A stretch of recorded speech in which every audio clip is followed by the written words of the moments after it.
Hello, my dear students. Welcome back to my YouTube channel Tech English.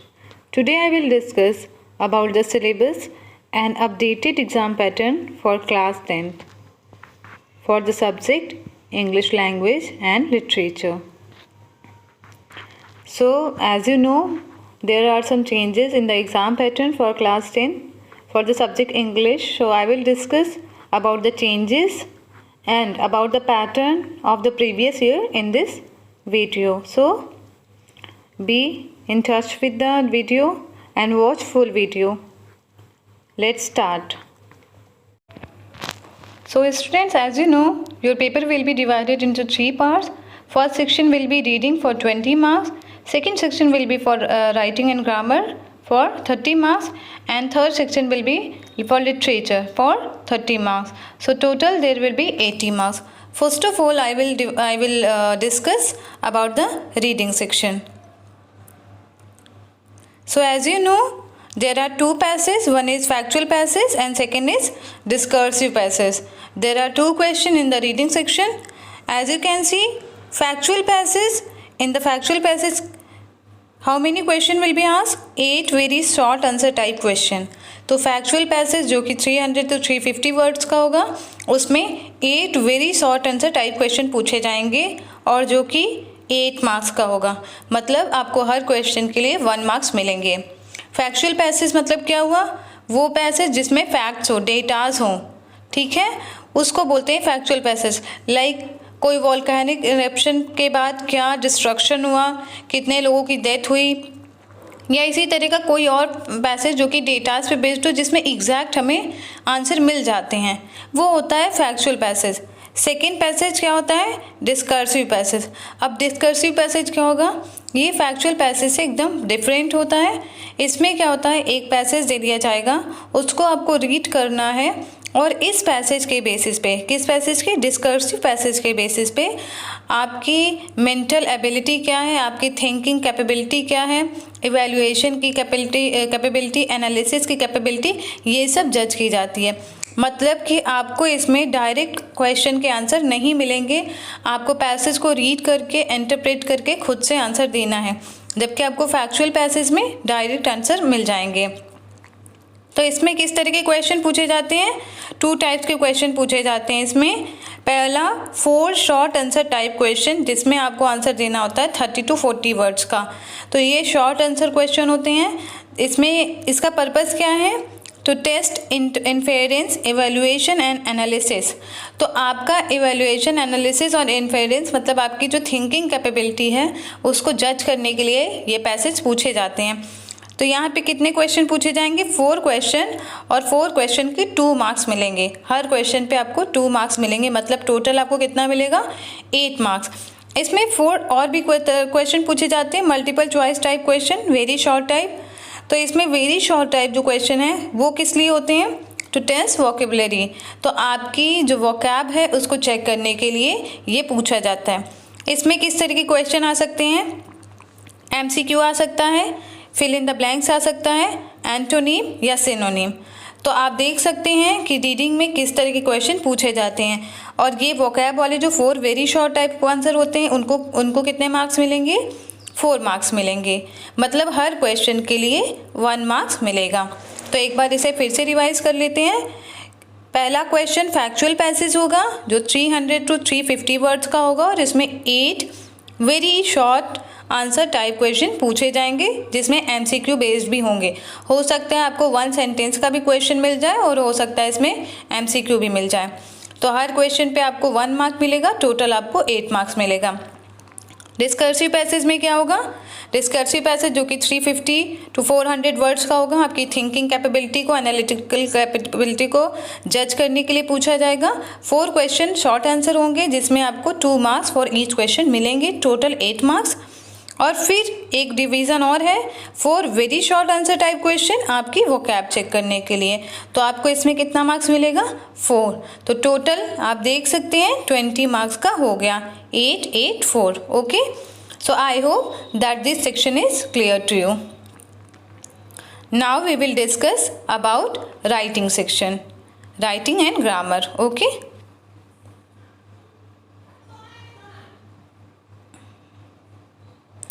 So in the writing and grammar section, as you know, the section will be for 30 marks. First of all, we will discuss about writing section. Students, आपको ये वाला section बहुत ध्यान से देखना है क्योंकि इसमें कई सारे चेंजेस हुए हैं। तो पहले क्या चेंज हुए हैं और अब पहले क्या था और अभी क्या चेंज हुए हैं, वो सब आपको मैं डिस्कस करूँगी। तो बहुत ध्यान से आपको देखना है और आप इसे नोट भी कर लीजिए। क्वेश्चन नंबर 3, अब क्या इसमें चेंज आया है? अब फॉर्मल लेटर्स आपसे पूछा जाएगा ऑन एनी गिवन सिचुएशन। कितने वर्ड्स का? 150 to 200 वर्ड्स का और 10 मार्क्स का। इसमें पहले किस तरह के पूछे जाते थे? पहले था फॉर्मल लेटर, जो कि टाइप भी दिया है। कंप्लेंट पूछा जाता था, inquiry, placing an order, letter to editor. तो इस तरह के 4 टाइप्स दिए हैं और इसी तरह के क्वेश्चन पूछे जाते थे और आप मार्क्स डिवीज़न भी देख सकते हैं, 8 मार्क्स। और अभी आप देख सकते हैं कि किसी भी सिचुएशन पे दिया जाएगा और 10 मार्क्स। तो आपके लिए ये मेजर चेंज है क्योंकि पहले आप 4 टाइप में किसी टाइप को पढ़ लें तो आप उसे अटेम्प्ट कर सकते थे, लेकिन अब ऐसा नहीं होगा और 2 मार्क्स आपके इंक्रीज़ भी कर दिए गए हैं। तो अब क्या चेंज हुआ है? Any type of formal letter can be asked plus 2 marks increase हो गया है। तो इसका आप स्क्रीनशॉट ले लीजिए क्योंकि ये बहुत इंपॉर्टेंट चेंज है।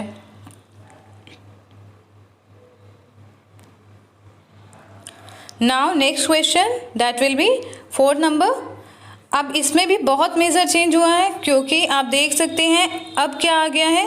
Analytical paragraph based on map, chart, reports and line graph. अब आपसे एक एनालिटिकल पैराग्राफ लिखने को बोला जाएगा और आपको क्वेश्चन में क्या दिया जाएगा? एक मैप दिया जा सकता है, कोई चार्ट, रिपोर्ट या लाइन ग्राफ। जैसे आप जानते हैं बहुत सारे के ग्राफ होते हैं, उसमें आपको किसी भी तरह का ग्राफ दे दिया जाएगा, मैप दे दिया जाएगा, चार्ट, रिपोर्ट, इनमें से किसी की भी पिक्चर दे दी जाएगी और आपको एक एनालाइज करके एक पैराग्राफ लिखना होगा जो आपको कितने वर्ड्स में लिखना है? 150 to 200 वर्ड्स में। और मार्क्स कितना है? 10 मार्क्स। तो ये एक नया टॉपिक है जो CBSE ने बताया है। पहले इसमें क्या था? पहला 4th नंबर जो था, शॉर्ट स्टोरी राइटिंग आता था question based on given quiz. कुछ पहले हिंट्स दे दिए जाते थे, 1 लाइन दे दी जाती थी, स्टोरी इनकम्प्लीट छोड़ दी जाती थी, या उसमें कुछ आपको हिंट दे दिए जाते थे, 2-3 वर्ड्स बार बार दिए जाते थे हर सेंटेंस से, लाइक ऐसे ही छोटे छोटे वर्ड्स दिए जाते थे और उसके बेसिस पे आपको स्टोरी राइटिंग लिखनी होती थी जो कि 10 मार्क्स की होती थी। लेकिन अब क्या हो गया है? Analytical paragraph. तो आपको आपकी यहाँ पे एनालिटिकल पावर जो एनालिटिकल कैपेबिलिटी क्या है, जजमेंटल कैपेबिलिटी क्या है, वो जज करने के लिए यहाँ पे CBSE ने एक नया क्वेश्चन पैटर्न बताया है। तो आप समझ रहे हैं कि यहाँ पे क्या चेंज आया है। स्टोरी राइटिंग हटा दी गई है और पैराग्राफ राइटिंग उसकी जगह ऐड कर दी गई है। So I hope that the section of writing is clear to you. Now we will discuss about grammar.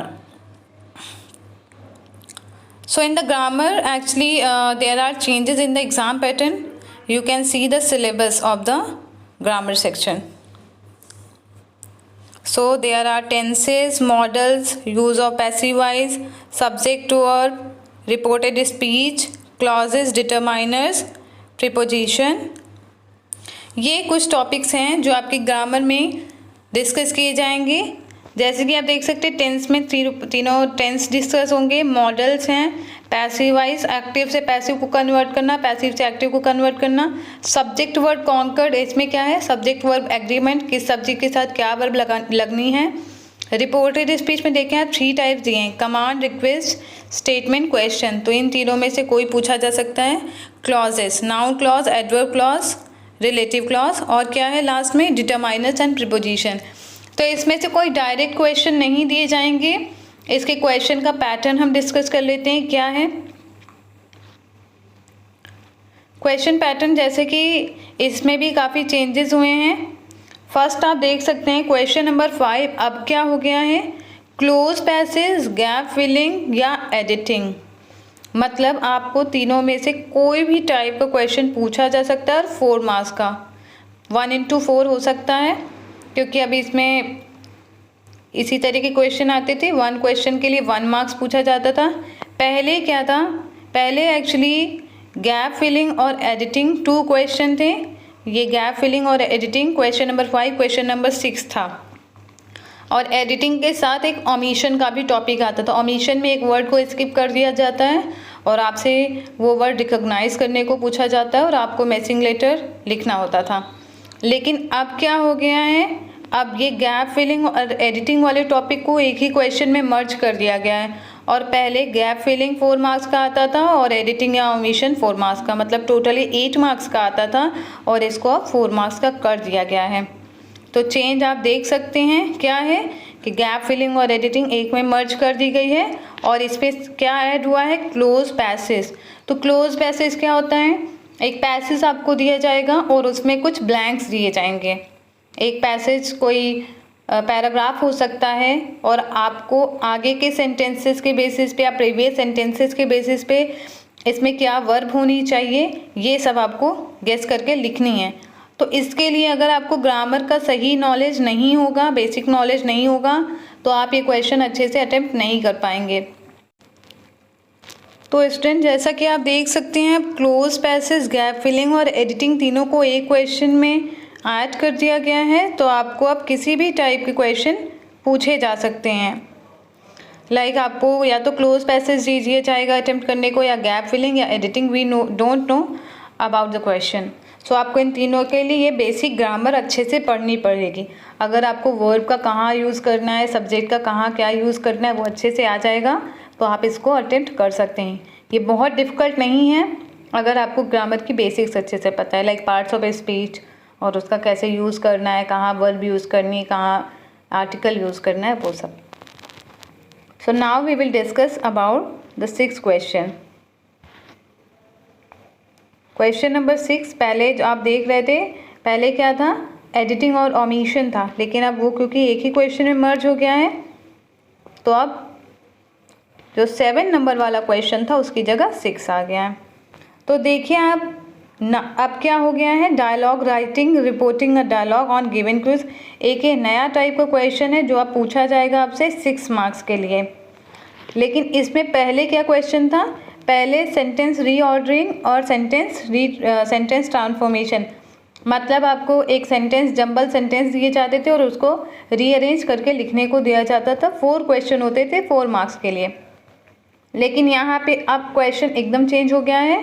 अब आपसे डायलॉग राइटिंग या रिपोर्टिंग डायलॉग टाइप के क्वेश्चन पूछे जाएंगे। ये क्या होते हैं, एक्चुअली आपने डायरेक्ट इनडायरेक्ट जब पढ़े होंगे तो आपने उसमें स्पीचेस पढ़े होंगे, तो इसमें भी उसी टाइप के क्वेश्चन है। एक डायलॉग दे दिया जाएगा 2 पर्सन के बीच का और उसमें एक डायलॉग के बेसिस पे दूसरे डायलॉग को फिल करना होगा। कुछ वैसे ही है, किसी ने क्वेश्चन पूछा और उसका क्या आंसर हो सकता है उस क्वेश्चन के बेसिस पे लिखना है, या क्वेश्चन अगर दिया है किसी का, एक स्टेटमेंट दिया है तो उसके बेसिस पे पहले वाले का क्या स्टेटमेंट था उसको लिखना होगा। तो कुछ ऐसा ही है। इसके लिए कुछ प्रैक्टिस टेस्ट मैं डालूंगी तो आप उसे देखिएगा। तो अब चेंज क्या हुआ है, चेंज एक्चुअली ये हुआ है कि 7 नंबर का जो क्वेश्चन था, ये सेंटेंस रीऑर्डरिंग, सेंटेंस ट्रांसफॉर्मेशन वाला, उसको रिमूव कर दिया गया है। नेक्स्ट क्या चेंज है कि अब इसमें केवल रिपोर्टिंग स्पीच टाइप के, डायलॉग कंप्लीशन टाइप के क्वेश्चन पूछे जाएंगे। जैसे कि मैंने आपको बताया, डायरेक्ट इनडायरेक्ट में क्वेश्चन जो होते हैं वो नरेशन वाले जो क्वेश्चन होते हैं वो डायलॉग बेसिस पे ही होते हैं, तो उस तरह के क्वेश्चन पूछे जाएंगे। तो इसके लिए आपको डायरेक्ट इनडायरेक्ट अच्छे से स्टडी करना पड़ेगा। अगर आपको वो टॉपिक अच्छे से क्लियर हो जाएगा तो आप इसको अटेम्प्ट कर पाएंगे। तो उसके लिए भी मैं कुछ दिनों में डायरेक्ट इनडायरेक्ट का भी वीडियो डालूंगी, लेकिन उसके पहले मैं जो भी पार्ट्स ऑफ स्पीच के जो बेसिक्स हैं, क्योंकि आपको ग्रामर अच्छे से आने के लिए आपका बेसिक क्लियर होना चाहिए, तो उसका मैं वीडियो अपलोड करूँगी तो आप देखिएगा।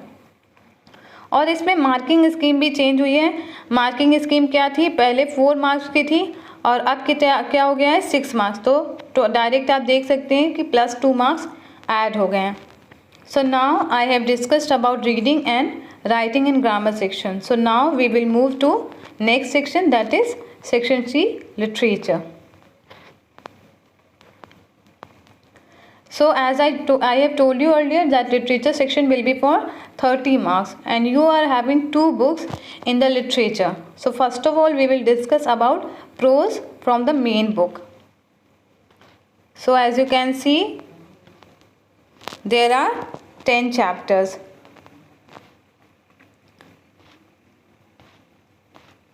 First chapter is Letter to God, second chapter is Nelson Mandela, Third chapter is 2 story about flying. Fourth is from the diary of Anne Frank. 5 is the 100 dresses part 1. 6 the 100 dresses part 2. 7 glimpses of India. 8 Miss Bill the other.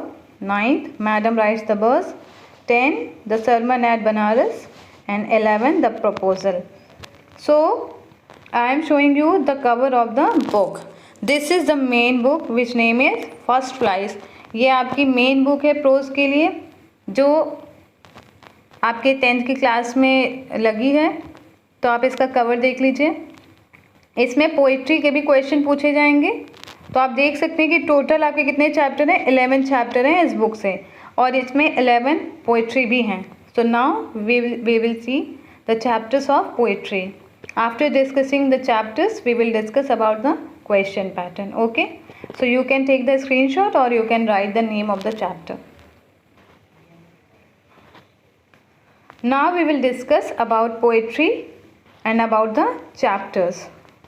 So as you can see, first chapter is Dust of Snow, second is Fire and Ice, third is A Tiger in the Zoo, fourth is How to Tell Wild Animals, 5 The Ball Poem, 6 Amanda, 7 Animals, 8 The Trees, 9 Fog, 10 The Tale of Custer the Dragon, 11 for Anne Gregory. तो ये इसमें भी वही book है आपकी first flies. तो इसमें आपके 11 पोएम्स है लेकिन बहुत शॉर्ट पोएम है. इस पोएम के भी मैं कुछ वीडियो डालूंगी तो आप उसे देखिएगा और आई होप कि आपको काफ़ी हेल्प मिलेगी. So now we will discuss about the supplementary book and about the chapters. तो there are total 10 chapters in this book.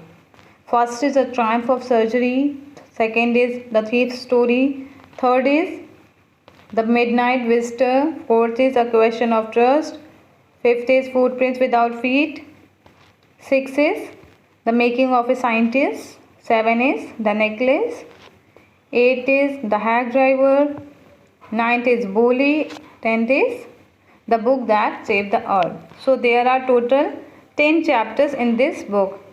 So you can see the cover page, Footprints Without Feet. This is your supplementary reader book. Okay, so there are 10 chapters in total. And if I talk about the total chapter from literature section, as you can see from the first book, main book, there are 11 chapters from prose, 11 chapters from poetry, and from supplementary there are 10 chapters. Okay, so now we will discuss about the question pattern of literature. First of all, I will discuss about the change pattern of literature because there is one major change in the literature section. तो आपके question number 7 में extract basis question दिए जाएंगे from pros और poetry. तो pros और poetry दोनों में से एक एक्सट्रैक्ट दिया जाएगा और आपकी चॉइस पे बेस्ड है कि आप प्रोज करेंगे या पोएट्री. और इसमें कैसे क्वेश्चन होंगे? 2 short answer type question including MCQ, fill in the blanks. तो हो सकता है MCQ बेस्ड क्वेश्चन हो या शॉर्ट आंसर भी बेसिस क्वेश्चन हो सकते हैं. आपको हर क्वेश्चन के 2 मार्क्स मिलेंगे. तो टोटल कितने मार्क्स होंगे? 4 मार्क्स. पहले क्या पैटर्न था वो देख लेते हैं. पहले 1 out of 2 extract from prose poetry, ये तो सेम था लेकिन अब 2 हो गया है. और पहले कितने क्वेश्चन थे? 4 very short answer type question. तो पहले वेरी शॉर्ट था for 4 marks, 1 marks her question के मिलते थे और अब हो गए शॉर्ट आंसर. तो चेंज क्या हुआ है? चेंज एक मेजर ये हुआ है कि 4 वेरी शॉर्ट टाइप क्वेश्चन की जगह अब 2 शॉर्ट टाइप क्वेश्चन होंगे और जिसमें हर क्वेश्चन के आंसर के लिए आपको कितने मार्क्स मिलेंगे? 2 marks. So now we will discuss about the question pattern of literature in whole. मैंने आपको ये अलग से बता दिया ताकि आपको बाकी क्वेश्चन पैटर्न के साथ कन्फ्यूज़न ना हो. तो आई होप कि आपको ये पॉइंट क्लियर है. So now we will discuss about the question pattern of literature. जैसे कि मैंने आपको पहले भी बताया 7 नंबर में आपको 1 आउट ऑफ 2 एक्सट्रैक्ट करना होगा प्रोज पोइट्री प्ले में से जो भी दिया जाए और 2 शॉर्ट टाइप क्वेश्चन आपको करने होंगे जिसमें MCQ, fill in the blanks कोई भी तरह का पूछा जा सकता है. हर क्वेश्चन का आपको 2 मार्क्स मिलेगा. हर क्वेश्चन के आंसर के लिए टोटल आपको 4 मार्क्स मिलेंगे. Okay, I hope this point is clear to you. अब 8 नंबर जो क्वेश्चन है उसमें 5 short answer type question out of 7 to be answered from first flight and footprint without feet।